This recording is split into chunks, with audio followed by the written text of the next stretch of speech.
Pick up a tennis ball. That's how much brain volume we humans have lost during the past 20,000 years. From a biological and evolutionary standpoint, a brain is a very expensive organ to maintain, and ours are no longer paying their own way. That's right. Our brains are getting smaller because we're using them less. Welcome to Idiocracy.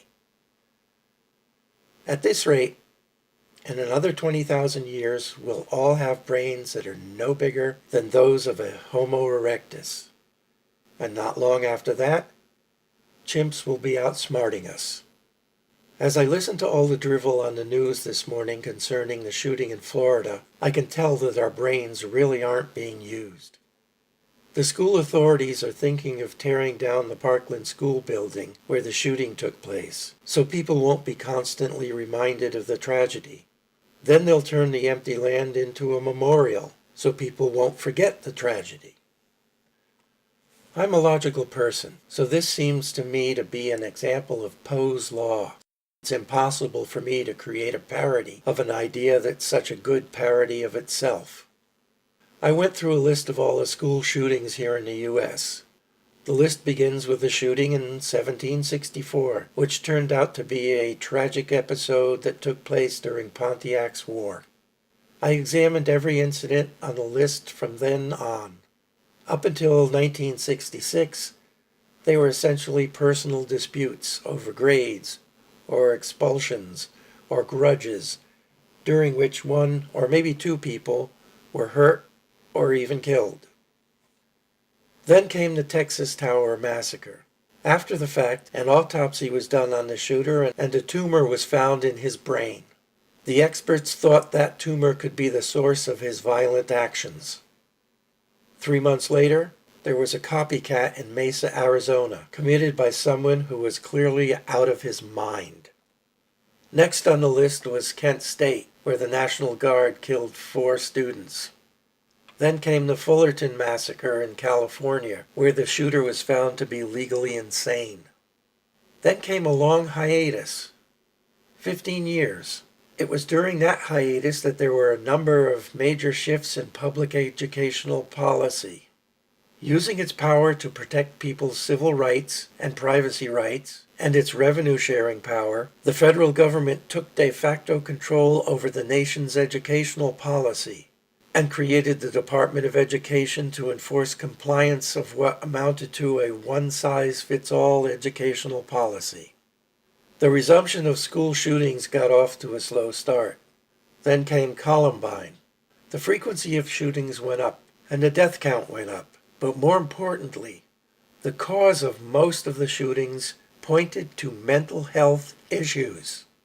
I watched in fascination as all the schools in the country enacted anti-bullying programs at the behest of the Department of Education. Enforced inclusion, everyone gets a Valentine's Day card, and no one was allowed to stand out. Everyone gets a trophy. It was clear that these programs would all fail because they were aimed at the symptoms, not the disease. Recently, someone showed me an article explaining how a teacher used periodic seating changes as an excuse to surreptitiously gather information on friend networks among the students in her class. Not just to see who was friends with who, but to discover who didn't have any friends, and thus to find the individuals most at risk and provide help before they became another school shooting statistic.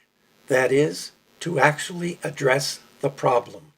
The cause. But as a society, we don't actually concentrate our efforts on addressing the cause. Too many of the people who claim to want to address the problem benefit from it remaining as it is.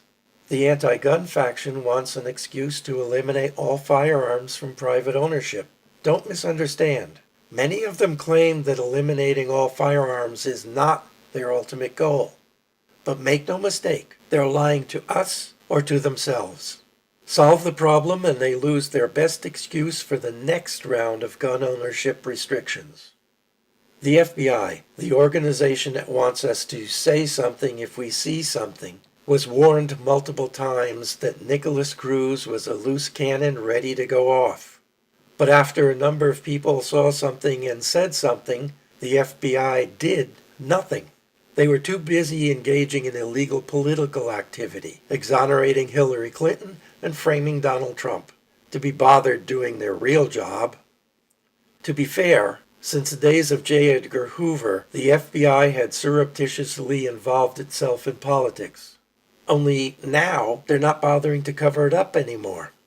And of course, the Department of Education needs more excuses to grow its budget, the size of its staff, and ultimately, its power. Follow the money. It's that simple. Follow the money and you'll discover who doesn't want the problem to be solved. Besides, it's so much easier to let others do our thinking for us and not rock the boat.